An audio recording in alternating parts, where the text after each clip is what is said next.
let's work with, well, let's talk about curl a bit more.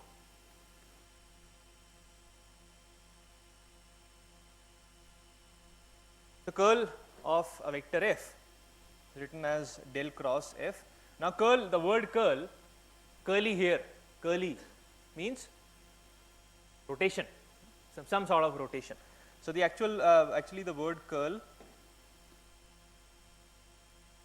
is also known as rot. In some books you will see it's called curl of f is called rot of f. It comes from rotation.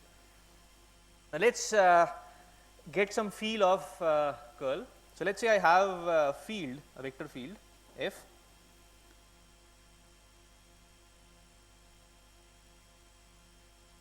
Last time we had used the quiver plot to visualize a vector field. So let's say this is our vector field. They should all be equal. So uniform vector field f. So if I have to write it in my partition notation, the vector f becomes some scalar, some constant times I hat. Let's call it some constant c times I hat. That's my vector field. Now without even trying to calculate curl, think of a very light rod or a very light wooden bar that's kept in the field, extremely light. Will it rotate? Because of the forces of let's say water, it won't, right? It's a uniform field, flow field or uniform force field, so it will not apply any force. In the sense it will apply a force, it will not rotate the bar. So the curl intuitively is 0.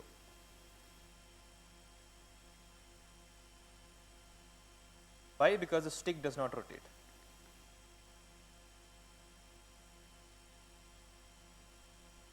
You can calculate curl of f and you will see it will come out to be 0. I am trying to give you some intuitive feel of this operator. Another field, this time it looks slightly more interesting.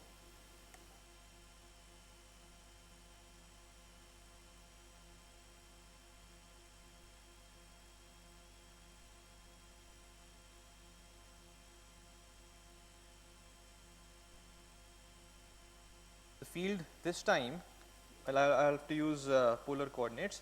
Again, it's uniform in magnitude, but it's in r hat direction.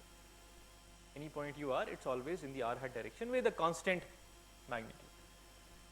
What do you think if I put a stick like this, will it rotate?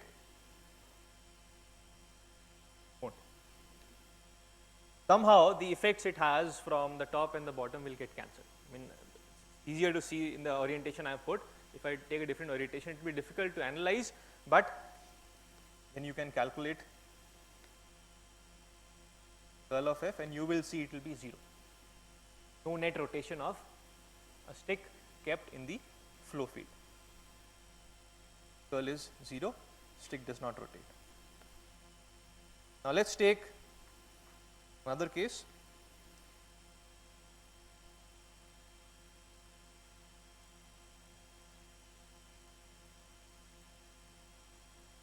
This time my quiver plot looks something like this.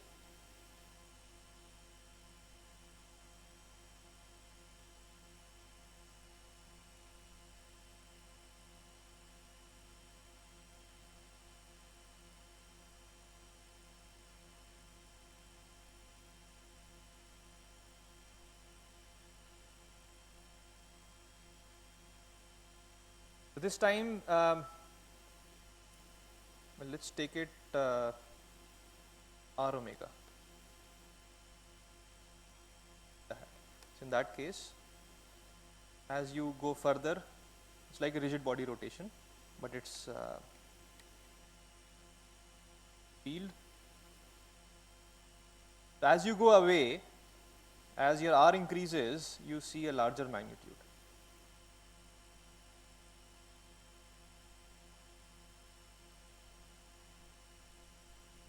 What do you think? If I put a stick here, did it rotate? It does.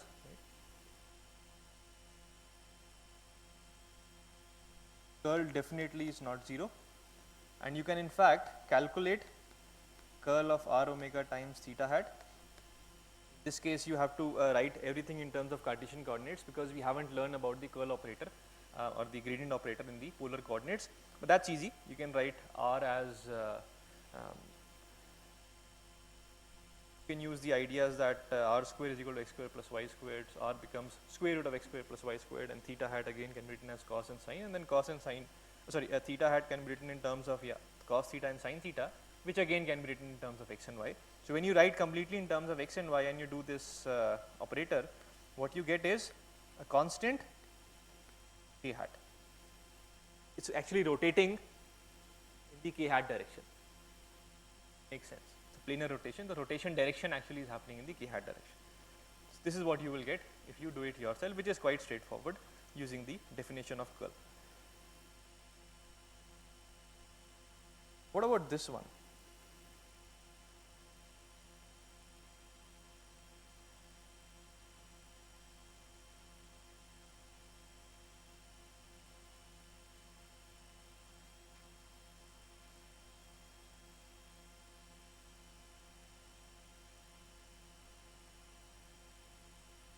If I put a stick like this, will it rotate? Clockwise or anti-clockwise?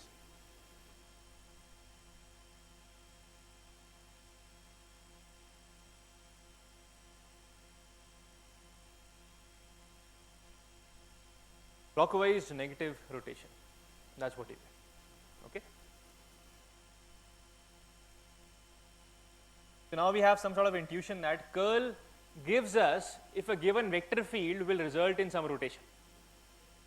That's the idea of curl.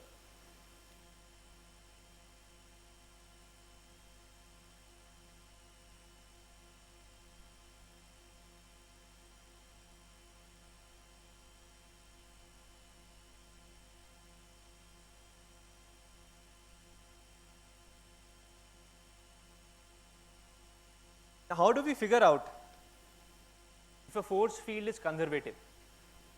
We said that for conservative forces, we can define a scalar potential given as u. That's fine. But what we have is a vector field. I've given you a force field, and I ask you, tell me if that force field is conservative or not. What do you do? Either you try to find a u, that's one way. We'll do that. We will solve an example where I have given you a force field. So let's say Earth's gravitational field. So what is that? So the force because of that has a 0 x coordinate, x magnitude, y is mg, and z is 0 in this given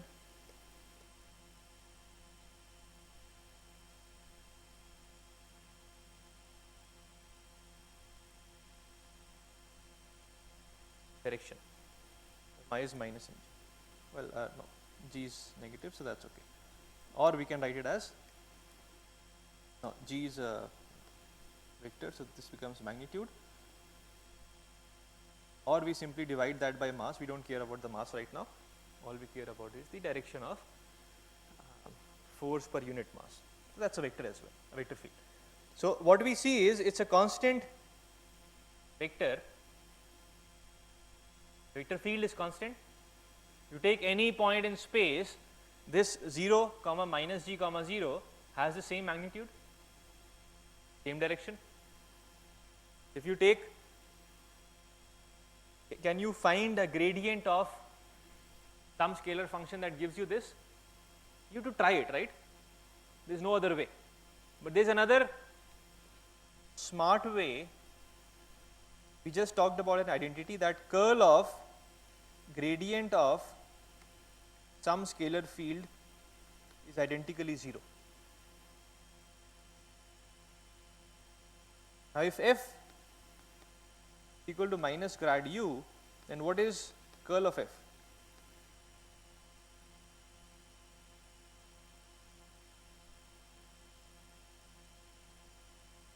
Identically 0. And if f is not a conservative force, then you cannot write f equal to minus grad u. This is for everywhere, not just for one point, but everywhere. So you cannot write it that the force field is equal to minus gradient of the scalar field. So that means if you take a curl of f, you will not get a 0 identically.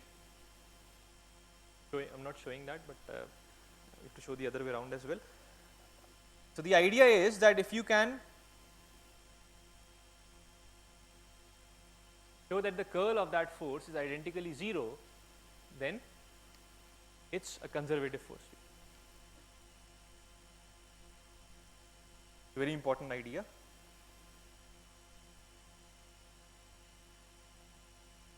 Can solve an example.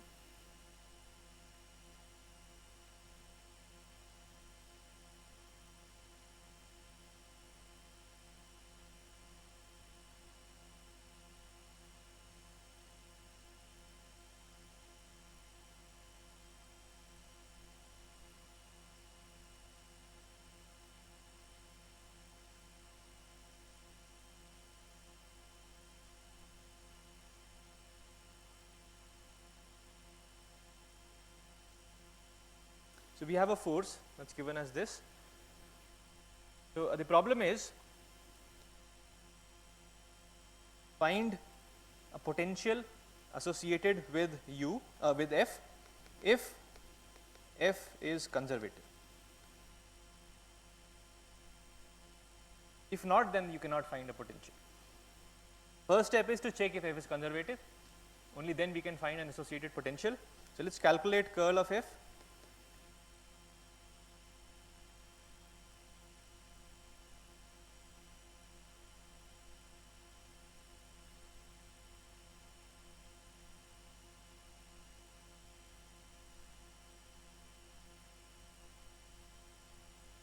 Fx is ax squared, y is a y, fz is a 0. Qi, sorry.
So what we see is that this is actually 0, because del z of everything is 0, because there is nothing a function of z, and this term del by del x of ay is 0, ay is purely a function of y, and del by del y of ax squared is also 0.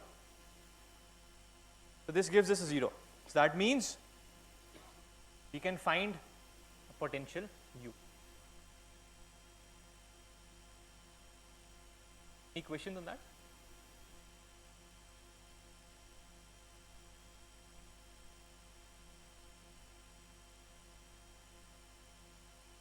Let's find u now.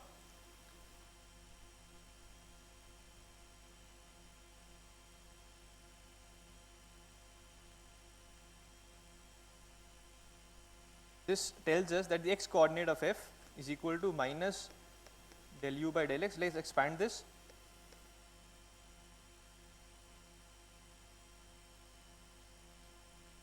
that's your f vector, and what is grad u? Grad u is del by del x of u times I hat plus del by del y of u times j hat plus del by del z of u times k. That's the definition of gradient of a scalar field. So if I equate the components on both sides,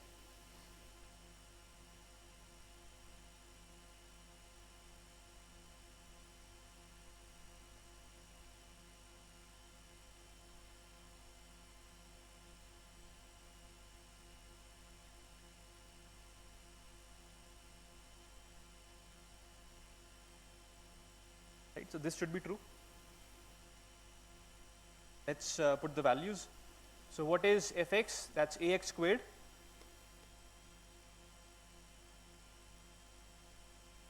call this 1, and the y component of f was ay,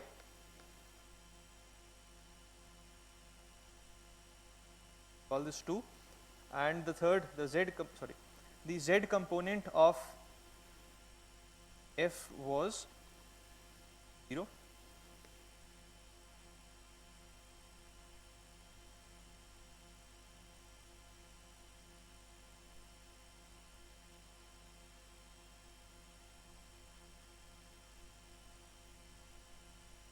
What does 3 tell us?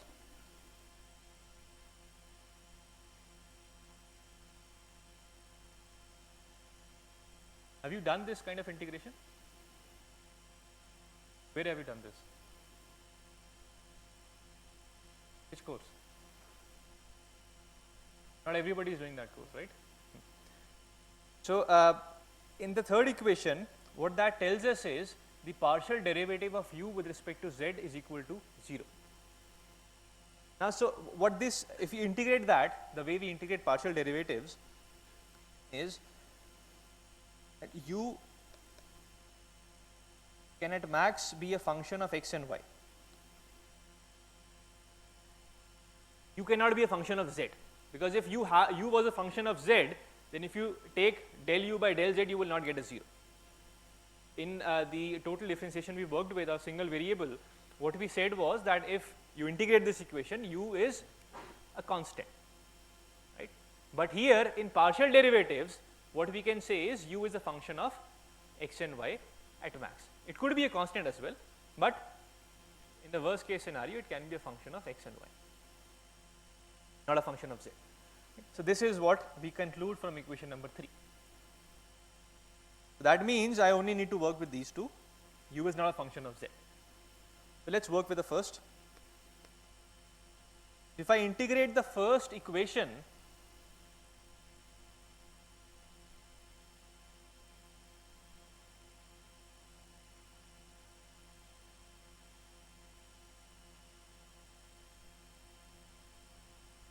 this is what I get, knowing that u is only a function of x and y. Okay. If you don't agree with me, you take partial derivative of this function that I have just written with respect to x, and you will see you will get number 1. If you are doing a usual single variable integration, you will conclude that instead of this fi, you have a constant, right? But in this case, this constant can also be a function of y, because you are partially taking you are taking a partial derivative of this whole thing with respect to x. You could have this c as a function of y. So those who are not doing the physics course on particles and waves, is that clear?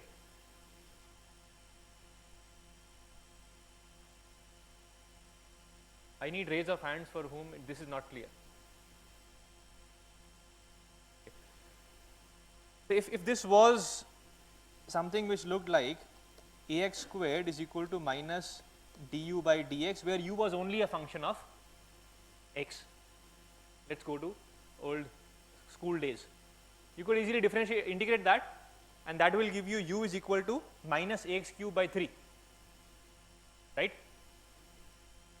Now here what's happening is a plus constant, also some constant. Here we are talking about partial derivatives. In partial derivatives, remember the function, we have to write the function in the most general form. So if I have a function, coming back to this partial derivatives, if my function u is minus ax cube by 3 plus some constant, if you differentiate that partially with respect to x, you will get what 1 tells you, right? But this is not the most general form. What if my constant was a function of y? So let's call this some function of y.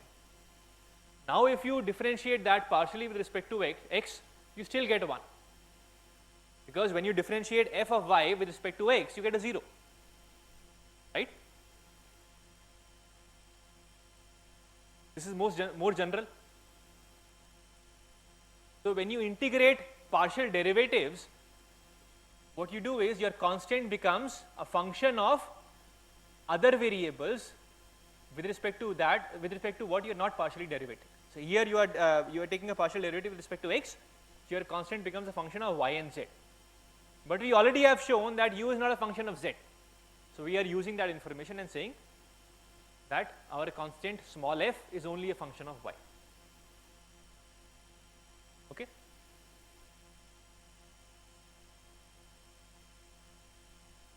So using equation number 3 and equation number 1, we have concluded that the function u, it has a form of like this. If equation number 3 was not there, we would have concluded that u x comma y is equal to minus ax cube by 3 plus f as a function of y and z, right? We will call this a. So now we have a, which we have obtained from 1 and 3, and we still have 2 left. Now what does 2 give us? 2 is taking partial derivative of u with respect to y. So 2 tells us del u by del y is equal to minus a y. Slightly different form, but that's what it's telling us. So I have u as a function of x and y with an unknown function f, and I have this del u by del y equal to something. So what I do is, using equation number a, I find del u by del y, right? Let's see what that is. So what happens to minus ax cube by 3 if I take derivative partially with respect to y? That becomes a 0. What is del by del y of f of y? F of y is purely a function of y. There is no meaning of partial derivative here. If you have a function of one variable, partial derivative simply becomes d by dy. There is no meaning of partial by partial y of a function which is purely a function of y. So this becomes d f by dy. We can actually call it f prime y. Single variable function, you can, prime means first derivative. And what does b tell us? What is this equal to? Minus ay. Well, that's easy. What I have is df by dy is equal to minus ay. F becomes minus ay squared by 2.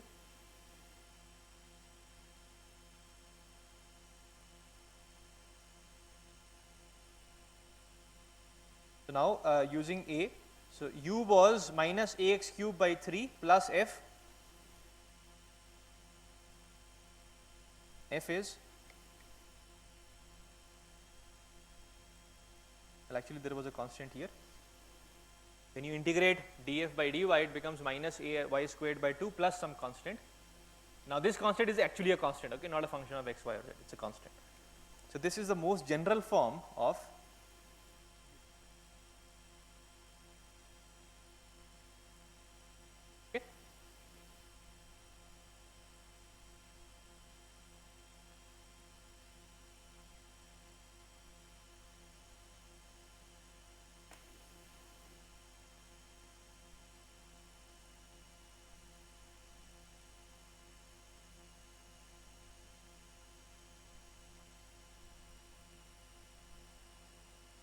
Now let's say another problem.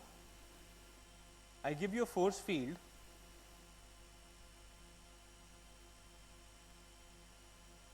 looks like this. You were impatient, and I asked the same question, find a scalar potential associated with this force field if the force field is conservative. You were in a hurry, you did not want to check the curl of F, you simply jump into trying to calculate the scalar potential.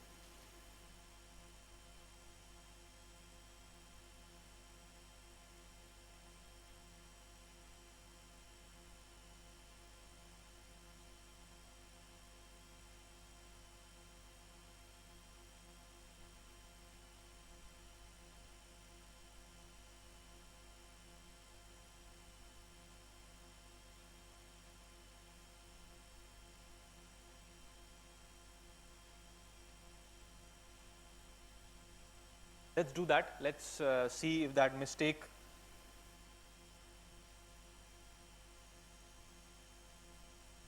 amounts to anything. Same idea, fx is equal to minus del u by del x, fy is equal to minus del u by del y. So what is fx? That's axy and minus ay squared is equal to del u by del y. So now this time we'll work fast. This is 1. So when I integrate 1,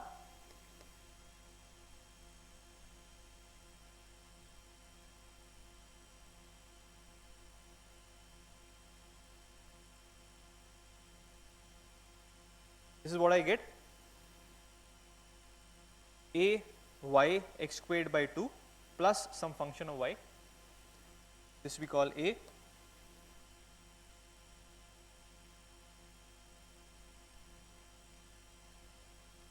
yes please,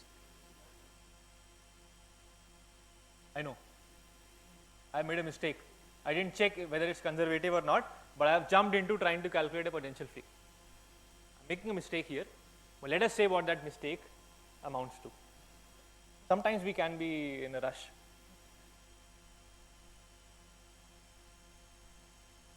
So let's now calculate del u by del y using a. So when we calculate del u by del y, the first term does not become 0 this time. It becomes minus ax squared by 2 plus f prime y. This we call b. So using 2 and b, what we see is that minus ax squared by 2 plus f prime y is equal to minus ay squared.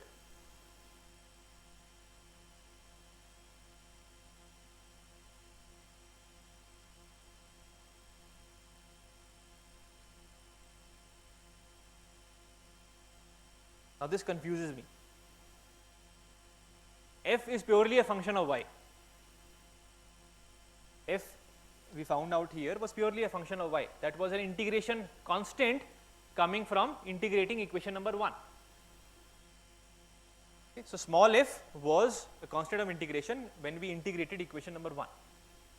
But this equation is telling us when you take a derivative of a pure function of y with respect to y, you get a function of x on the right hand side. That's a contradiction.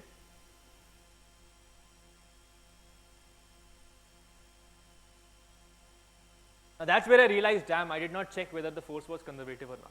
So no harm done. We still realize the right thing, we make a correction, we get full marks. The point is that, what is the point here? You cannot find a scalar potential associated with a non-conservative force. If you had somehow found out a potential, then that idea that you cannot find a scalar potential for a non-conservative force does not hold true.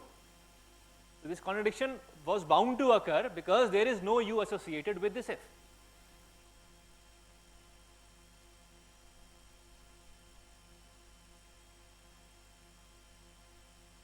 This is expected, this was expected.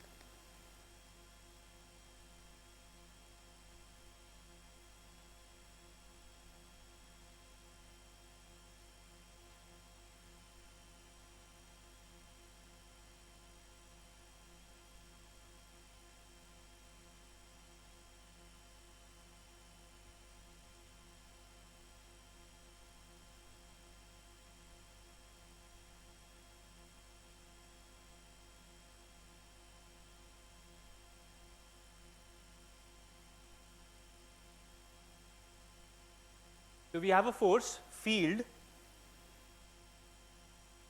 whose magnitude decreases as you go away from the origin, and the direction is theta hat. So for example, at this point, if I was calculating the force, direction is theta hat and has some magnitude. If I come closer to the origin, magnitude increases because r is getting smaller. If I go away from the origin, the magnitude reduces. Similarly, if I take a line here, then again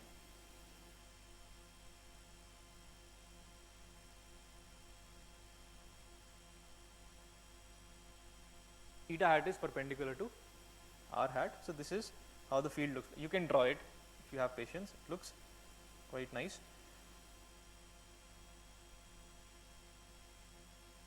So the question is, check if f is conservative.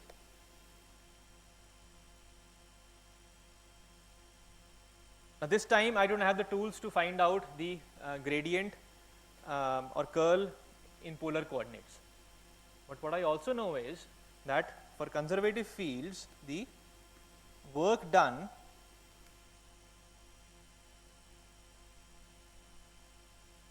is not dependent on the path. The line integral going from point A to point B, f dot dr, is independent of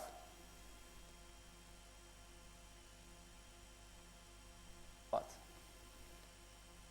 Right? It's another way to understand this. That's how we discussed conservative fields. That conservative fields are fields. A force field, conservative force field is a force field, a vector field for which the work done is independent of the path taken. That is easy to calculate. F dot dr, f is a upon r times theta hat, and what is dr? Dr is dr magnitude times r hat plus r d theta times theta hat. This we have already done. Your velocity is dr by dt, and that is equal to dr by dt r hat plus r d theta by dt theta hat. You just find out dr vector from here. So that is a known. So this is what we get, and this an integral over a path. So that c means it's a line integral over a path, some path from A to B. So this becomes a upon r times, well, r gets cancelled. So this becomes a d theta. That's the work done from A to B.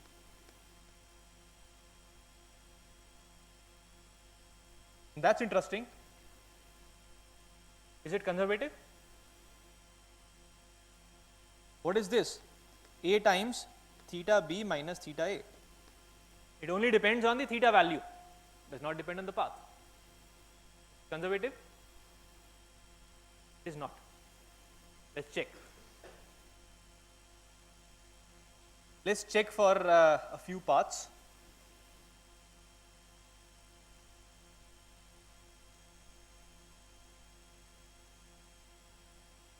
So this is A, this is B. I take some path from A to B. What is the theta value here? This is theta A. What is the theta value here? Theta B. Well, to me it's conservative. It only depends on theta. If I take a different path, it still is theta b minus theta a. So I don't agree with myself here. I said no, it is conservative. Now what I do is, let's take a closed loop. Okay, that should probably help me out. So I take a closed loop. I close this loop. Once I go here, once I come here. So what does work become in a closed loop? A times, so first I go from A to B like this. So A times theta b minus theta a plus, now from B to A, so A times theta a minus theta b. Now this becomes a 0.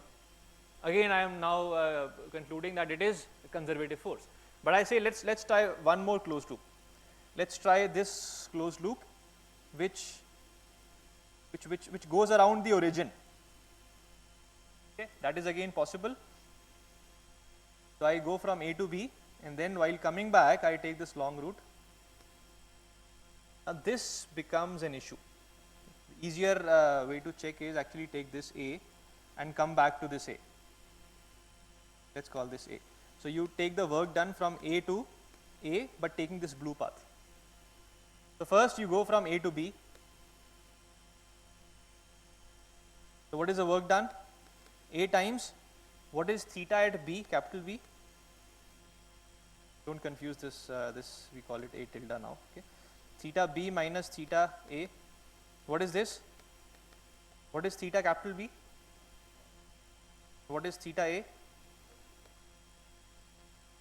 Now let's go from B to A.